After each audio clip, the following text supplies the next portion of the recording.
성도 여러분들 안녕하십니까? 10월 27일 목요일입니다. 함께 하신 여러분들을 진심으로 환영합니다. 저는 세리토스 교회를 섬기는 김이상입니다. 이제 함께 기도하시고 기도회를 시작하도록 하시겠습니다. 하늘에 계신 아버지 하나님, 이 하루를 복 주시고 또 생명 주셔서 주님의 말씀으로 열어갈 수 있게 하시니 감사드립니다.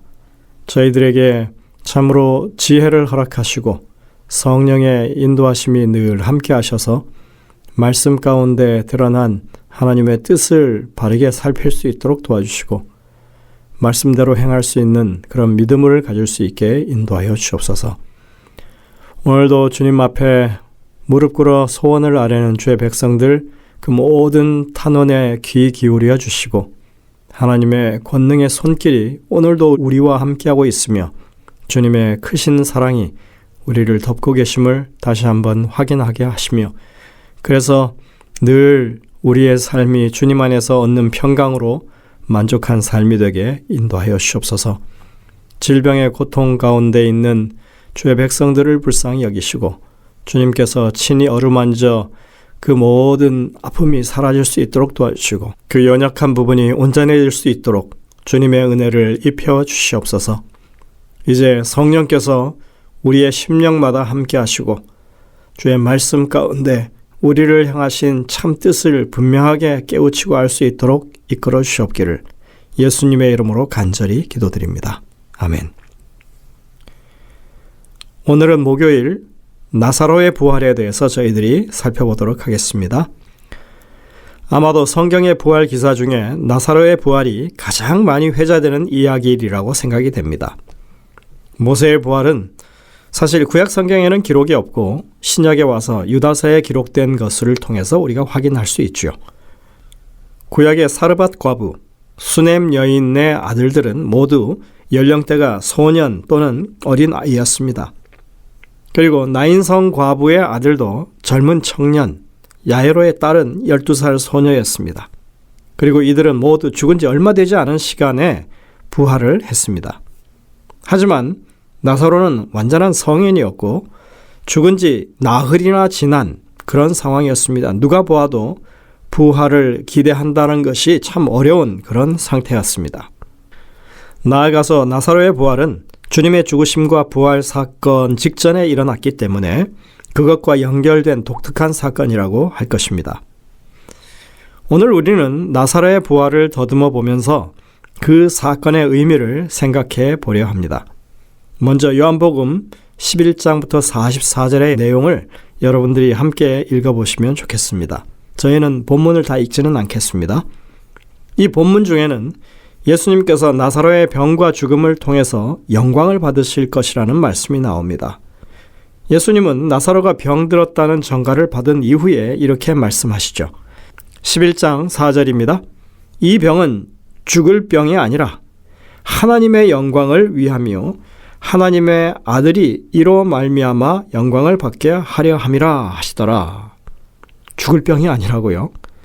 이 말씀은 예수님께서 나사로의 죽음은 다시 부활할 그런 죽음이기 때문에 이 죽음을 강조하는 쪽으로 그렇게 말씀하지 않은 것으로 우리가 이해할 수 있습니다. 나사로의 부활 사건은 하나님께 영광이 될 것이고 아들이신 예수님께도 영광이 되는 사건이라고 하는 것이 이 나사로의 부활 사건의 방향을 우리가 볼 수 있는 것입니다. 예수님은 여기서 나사로가 병들었다는 소식을 들었음에도 불구하고 서두르지 않으십니다. 사랑하는 제자, 사랑하는 친구가 병들어 아주 위중하다고 하는 데에도 주님은 여유를 부리십니다.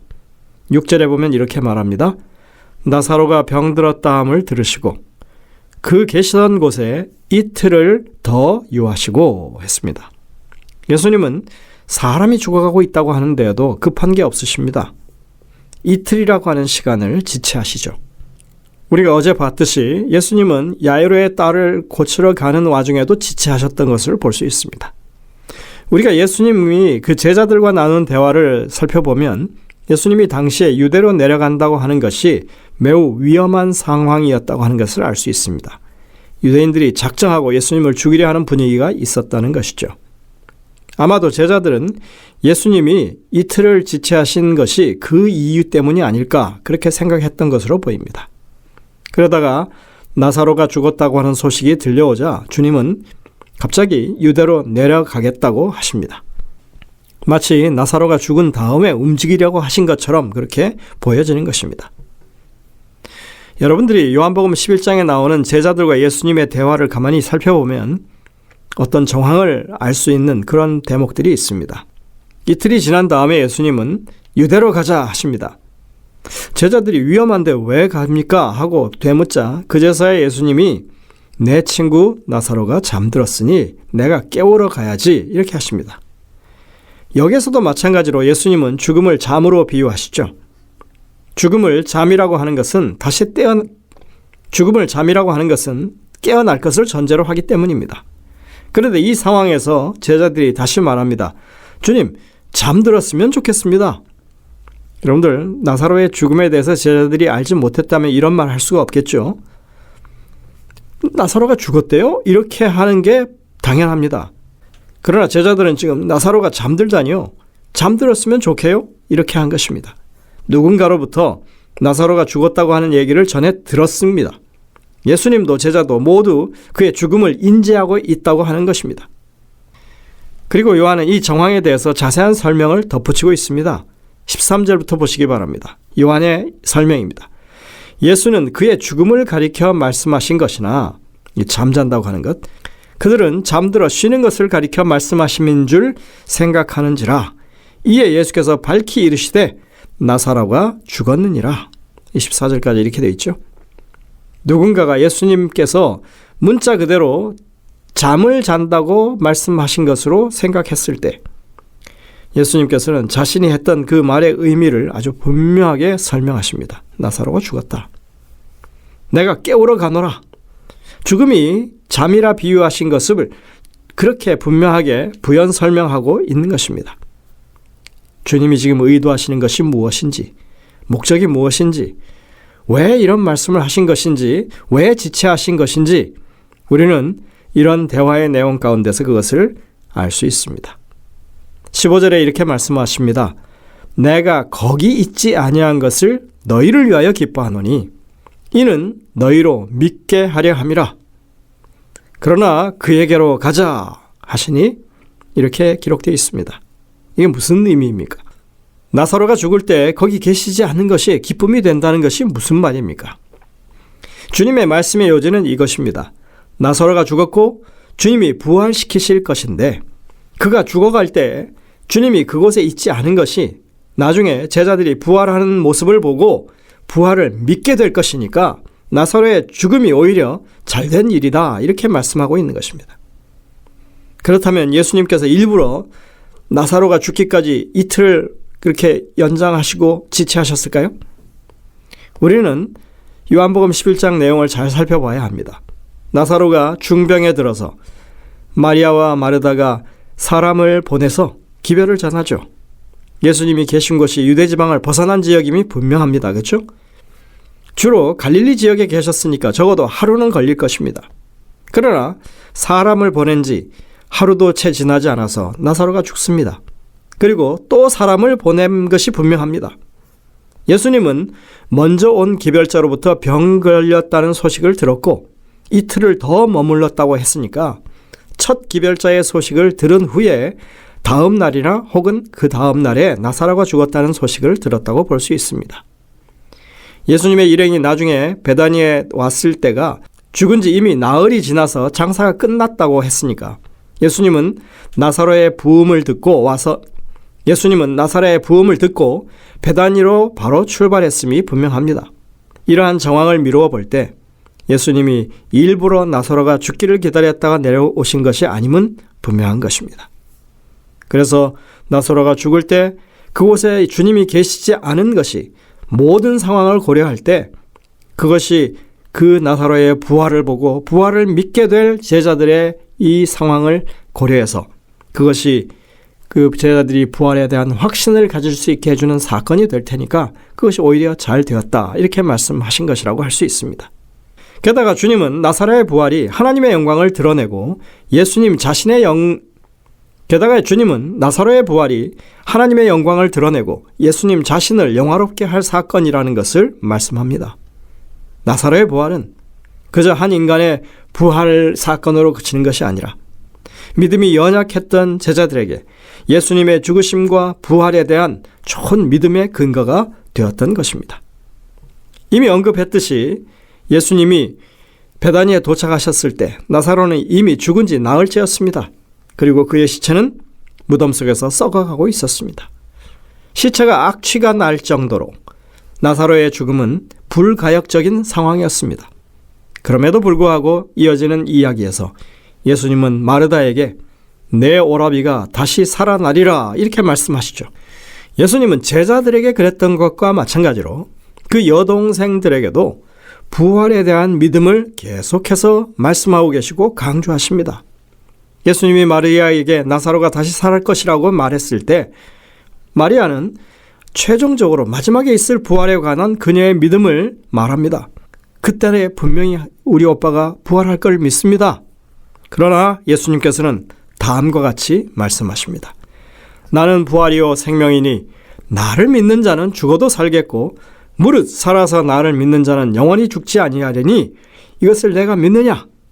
그리고 예수님께서 이어서 또 말씀하십니다. 내가 믿으면 하나님의 영광을 보리라. 마르다는 그 말씀을 믿었고 그녀의 오빠의 부활을 통해서 하나님의 영광을 보았습니다. 그리고 나중에 예수 그리스도를 통해서 하나님의 영광과 아울러 예수 그리스도의 영광까지 보게 된 것입니다. 성경은 하나님의 말씀으로 생명이 창조되었다고 말합니다. 나사로의 경우에서처럼 생명은 그분의 말씀을 통해 재창조될 수 있습니다. 주님은 짧게 기도하신 후에 명령하십니다. 나사로야 나오라. 바로 그 순간 그곳에 있던 많은 사람들이 하나님의 생명 주시는 능력을 목격합니다. 그 능력은 세상을 존재하게 했던 능력이었고 마지막 때에 부활을 통해서 죽은 자들을 다시 살려내실 바로 그 능력이었습니다. 예수님께서는 나사로를 살리심으로 우리와 같은 유한한 존재들이 겪을 수밖에 없는 죽음을 물리칠 능력이 자신에게 있다고 하는 것을 증명해 보이셨습니다. 하나님의 영광이 이것보다 더 크게 증거되는 경우가 있겠습니까?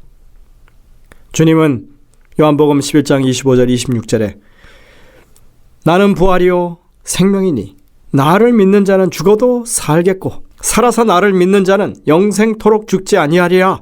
이것을 내가 믿느냐 질문하셨습니다. 이 앞절에서는 믿는 자들의 죽음에 대해서 주님은 이 말씀을 하실 때 앞부분에서는 믿는 자들의 죽음에 대해서 그 다음에는 믿는 자 가운데 죽음을 맛보지 않고 영생할 사람들에 대해서 말씀하십니다. 우리는 죽어서 부활을 맛보든 살아서 주의 영광을 바라보든 모든 경우에 다 영생이 보장된 사람들입니다. 오늘 우리는 나사로의 죽음을 가만히 살펴보면서 주님이 그를 얼마나 사랑하셨고 또 그 주변에 있는 많은 사람들이 예수 그리스도의 부활에 대한 믿음을 가질 수 있도록 이 나사로의 부활을 통하여 우리에게 입증하고 계신다고 하는 것을 알게 되었습니다. 여러분들, 우리는 분명히 부활할 사람들입니다. 예수님이 이 땅에 오시는 그날 죽었던 모든 성도들이 주의 음성을 듣고 그 무덤에서 나오는 모습을 우리가 보게 될 것입니다. 영감의 교훈에 보면 이 단순한 부활과 영생의 부활에 관한 이야기를 하고 있습니다.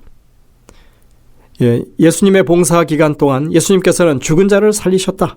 그분은 나인성의 과부의 아들과 관원의 딸과 나사로를 살리셨다. 그러나 그들은 불멸의 옷을 입지 못했다. 살아난 후에도 그들 역시 죽음에 정복당했다. 그러나 예수님이 부활하실 때 무덤에서 부활한 사람들이 있었다고 기록하고 있죠. 그 사람들은 영생으로 일으킴을 받았다. 그들은 죽음과 무덤을 이기신 그리스도의 전승 기념으로 그분과 함께 승천했다. 시대의 소망 786쪽에 있는 말씀입니다. 이러한 일들이 미구에 주님이 오시는 그날에 다시 분명하게 우리의 눈에 목격될 것입니다. 우리가 그러한 믿음을 가지고 오늘도 부활의 소망에 충만한 삶을 살게 되시기를 간절히 바랍니다. 기도하시겠습니다. 하늘에 계신 아버지 하나님, 부활에 대한 너무나 명확한 증거들을 주님의 말씀을 통하여 또 이런 기사들을 통하여 우리에게 보여주시고 믿음을 북돋아 주시니 감사를 드립니다. 저희들이 삶의 어떠한 상황에서도 구원과 부활에 대한 분명한 믿음을 가지고 늘 주님을 바라보며 살아갈 수 있도록 인도하시고 이 땅에서의 죽음이 우리를 결코 멸하지 못한다고 하는 이 확실한 소망을 우리 마음 가운데 계속 가지고 주님 앞에 참으로 든든한, 마음 든든한 그러한 믿음 생활을 하게 인도하여 주옵기를 예수님의 이름으로 간절히 기도드립니다. 아멘. 네, 여러분들 오늘도 이 주신 말씀들을 깊이 묵상하면서 주님의 음성을 듣게 되시길 바랍니다. 저희들은 내일 다시 뵙겠습니다.